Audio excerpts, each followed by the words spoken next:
Lou, we would love to have you back up here. My pleasure, Mike.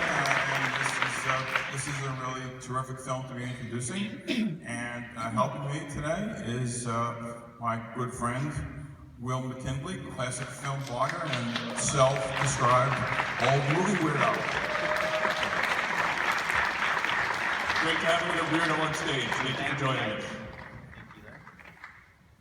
Hey everybody, thanks for coming out. Can I get a round of applause? How many people have seen this film before? All right, good. So we don't have to worry about spoilers. And then a round of applause. How many people have been to the United Palace before? Great, well, you guys have great taste. You've picked what I think is the best Christmas movie ever made, without competition, and the best film critic in New York, in the best venue, the best place to see the movie. So Lou, this theater is so amazing. Was it like the only one of its kind? No, this is one of 5 movie theaters called the Wonder Theaters, because they each had Wonder Organs, which was the name of the organs, and the others are Loews, Jersey City, which also shows movies, the Paradise in the Bronx, which doesn't show movies, the Valencia in Queens, Which is a church, right? it's a church, and Kings. the Kings in Brooklyn, Which just renovated, right? Which just reopened last year after years of near ruin.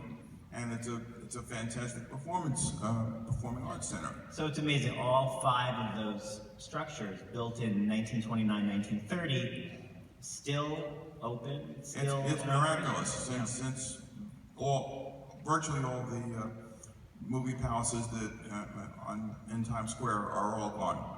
So, you know, there's a great sense of history in a place like this, but it's unlikely that Miracle on 34th Street actually played at this theater, right? No, because there were 2 dominant movie chains in New York, in Manhattan, and I mean each of the major studios by 1947 had owned or controlled the movie theater. Even Republic Pictures controlled the movie theater in Midtown in Times Square. But there were really 2 chains in the rest of the controlled all the theaters in the rest of the borough. And this was an MGM house. I mean, this was owned by Loews Incorporated, the parent company of MGM. So they showed MGM pictures, they showed Universal pictures, they showed Columbia pictures, they showed UA pictures. Now the Fox pictures were showed by the RKO chain, which also showed most of the Warner titles. And so most likely, Miracle on 31st Street played up here at the Coliseum on 181st Street, Broadway, which closed, I think, not that long ago. But it opened at the Roxy. It opened at the Roxy, which was Fox's big show place. Which had how many seats?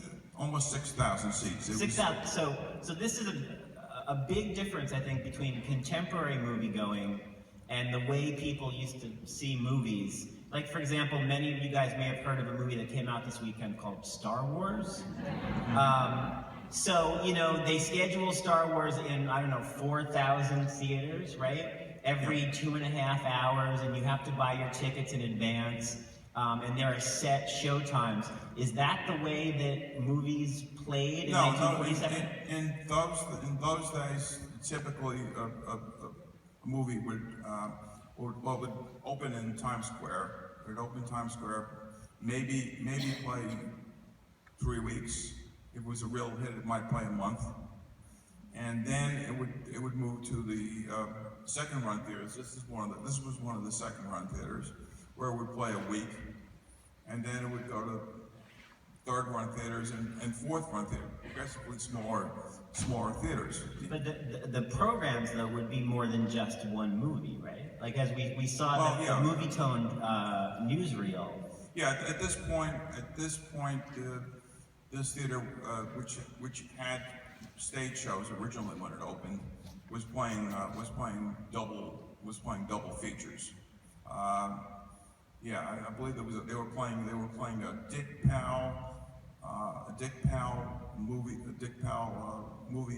at the time that Miracle on 34th Street opened downtown on a double bill with the Dennis O'Keefe movie. So would you go to the movies then and there would be a newsreel and a cartoon and a comedy short, like say The Three Stooges, and then 2 movies? Yeah. It was All for the price of 1 ticket. Yeah. Which is pretty amazing. And then would they have sort of set showtimes, or would they just run continuously all day and people would come and go? People would just walk in whenever they felt like it, and when they got to the part where they came in, they left. Which, I mean, can you imagine that? That's an entirely different way to experience a movie. But as Tom and Nelson from the Fort Lee Film Commission mentioned, that this film that we so associate with Christmas was not actually released at Christmas time, which seems counterintuitive. Why was that? Well, I think it was actually a smart decision by Daryl Zanuck, The Fox studio chief. the Fox studio chief, that he didn't want this pitch. He thought this was too good to be pigeonholed as a Christmas movie. He wanted something that could run for weeks or actually months, and it was a very smart decision. I mean, none of the original promotions for the film even mentioned Santa Claus or mentioned Christmas. Right, which is amazing, considering that every DVD or Blu-ray or every piece of marketing for this film now has the little girl played by Natalie Wood sitting next to Santa Claus. Santa Claus wasn't even on the posters when the movie came out. Yeah, it really wasn't until TV that this movie first became linked with Christmas. The nearest I can figure out, it hit TV in Christmas of probably Thanksgiving Day of 1956, when it showed on there was a NTA, National Telephone Associates, had what was an attempt at a 4th network, and they showed it in prime time, which actually rarely happened after that for many years. I mean, I first caught up when it was playing on Channel 5. And do you remember how old you were when you first watched it? Around 10 years old. Do we have any 10-year-olds in the audience today?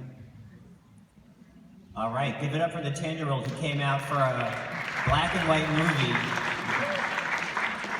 I'm your new best friend, 10-year-old. And they would show it like three times in a row. They would show it 10 a.m., 11:30, and 1 o'clock. And it was cut to fit a 90-minute time slot, which is very typical. Right. Movies were shown like Sure. There were lots of commercials. And of course, today when it airs on the channel formerly known as American Movie Classics, which has nothing to do with classics or movies anymore. And of course, they show it colorized, which Can we hiss? Can we get a hiss for AMC showing this movie colorized?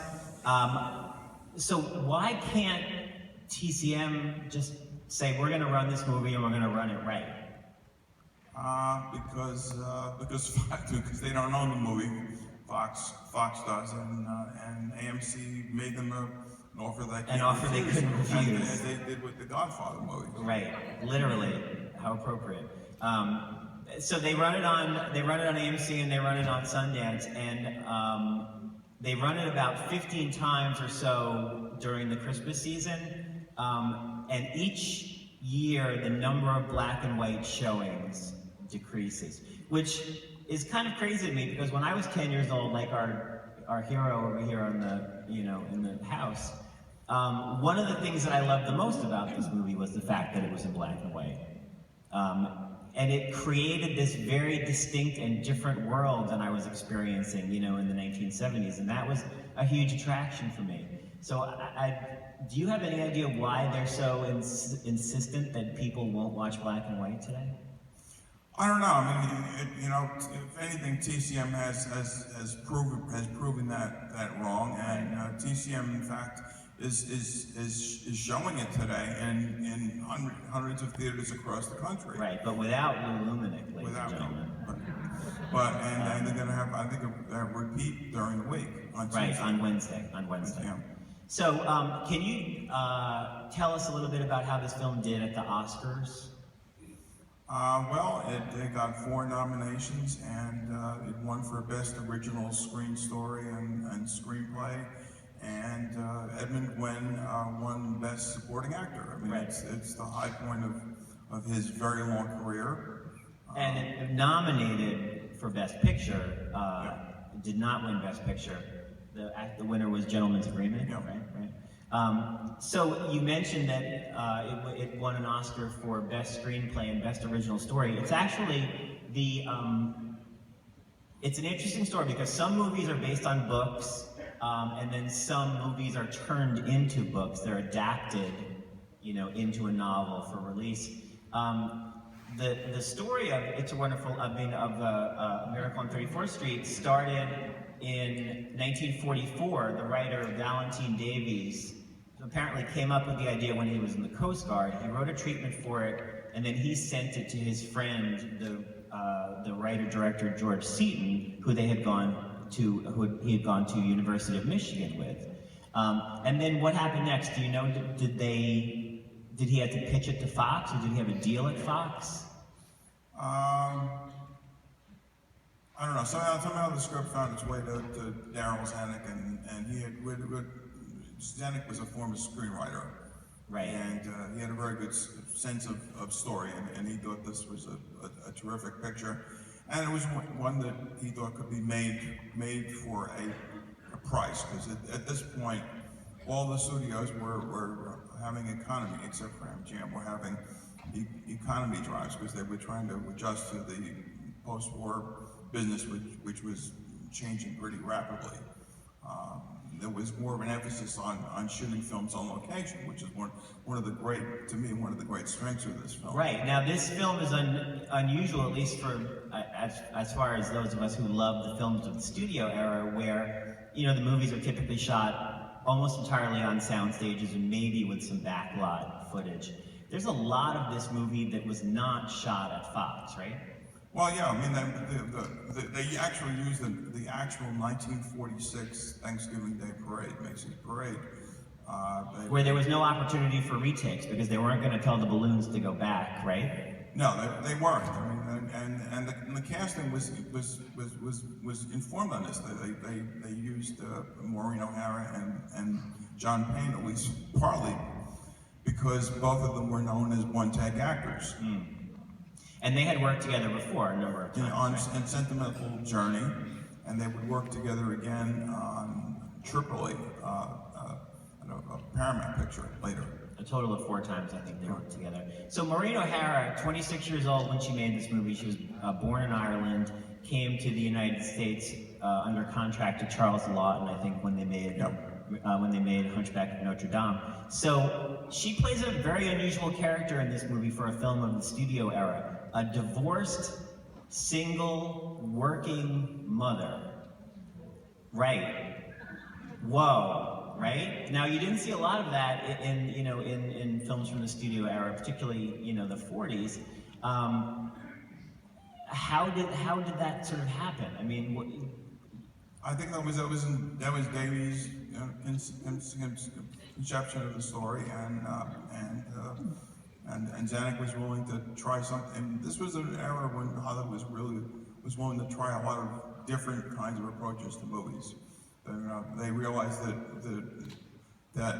the GIs who returned from the war, were looking for more sophisticated kinds of entertainment. And Natalie Wood plays Susan. She was 8 years old when she made this film, and of course she became a huge star as a young adult and then later as an adult. Was this her first film for Fox? No, she had done a number of films. In fact, she was shooting 2 films simultaneously with this. And that was only during the Hollywood portion of the shoot. So she was making 3 movies. Where's the 10-year-old? Can you imagine having 3 jobs at age 8? Yeah, she was the ghost of Mrs. Muir, and what was the other? And No clue, but Scudder Who Scudder. yes. Which had The infamously named Scudder Who Scudder Hey. Yeah, with exclamation points after the Scudder Who. Right, because you want a lot of punctuation in your title. There was another actress in that film that ended up on the cutting room floor, except for one long shot, Marilyn Monroe. Oh, wow. Interesting. So this film is also known for, like a lot of films of the studio era, having just a stellar supporting cast of actors. And I know that you actually talked to one of them for the New York Post, right? Well, yeah, and he was not a very well-known actor. It was Alvin Greenman, who does not get billed, and in fact, I believe he's the only surviving cast member. So this guy plays Alfred, who was the 17-year-old janitor who likes to dress up as Santa Claus, which interestingly is not a character that appears in the book, even though he sort of speaks, the kind of theory of the book, which is, there's a lot of bad isms in the world, but the worst is commercialism, right? I mean... Yeah, he's a terrific mouthpiece for the themes of... Right, he basically is the theme of the movie. And just interestingly enough, he went on to work as a script supervisor and dialect coach. Particularly, he was an expert on Brooklyn accents. And apparently played Santa in an episode of a sitcom called Hearts of Fire in the 90s. And he has a cameo as a doorman in the last remake of... In the 1994 version, a round of applause, how many people have seen the 94 version? Yeah. Not surprisingly, not a lot of enthusiasm for the 1994 version. Not a favorite of mine. Thelma Ritter, also, who plays the mom who thanks Mr. Shellhammer for the stunt, right? And creates this new marketing sensation. Right. That was her very first film role. She's also not billed. Also, William Frawley, who many of you may recognize as Fred Mertz from I Love Lucy. Yeah, give it up for William Frawley. He deserves a round of applause. Who does he play? He plays the judge's political right, advisor. The boss, right? And the judge is played by Gene Lockhart. Gene Lockhart. Right. And we also have, in a very small role, Jack Albertson. A small but very pivotal role. As a postal employee. As a postal employee who is not named in the movie. In the credits, he's called something like, man standing next to Phil or something. Yeah. In the book, though, he's given the extremely ethnic New York City name of Lou Spalletti. So from now on, henceforth, he shall be known as Lou Spalletti. So that was his first movie, Albertson, right? Who folks my age may recognize from Chico and the Man, right? He was the man. Also, Porter Hall is in this, who plays the evil Dr. Sawyer. Oh, he's such a great character. What else would people know him from? Double Indemnity. He plays the Medford Man, the guy who sort of inadvertently witnesses the crime on the train. And who else? Also, and from the Preston Sturges movies. Oh yeah, from the Preston Sturges stock company. Also, Jerome Cowan, who, if anyone grew up in the '70s watching Blondie movies here in New York, he played Mr. Radcliffe, Dagwood's second boss after Mr. Dithers. I know I'm getting a little into the weeds here, but hopefully the kids will go with us on this. It's almost over, guys. He was also in the Maltese Falcon. He played Sam Spade's unfortunate partner. Yes, he got shot. So one of the things that people don't necessarily know, I mean, people know about the 94 version, but in total, if you include the book, there are actually 11 different versions of this story in different forms of media that exist. Do you have a favorite other than the original film? I think the very first remake, which was done for the 20th Century Fox Hour. 1955 TV remake produced by Fox with... Now they call it Meet Mr. Kringle. Right.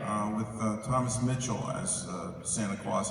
And Scarlett O'Hara's father from Gone with the Wind plays Santa as sort of like a as sort of like a kind of a malevolent leprechaun.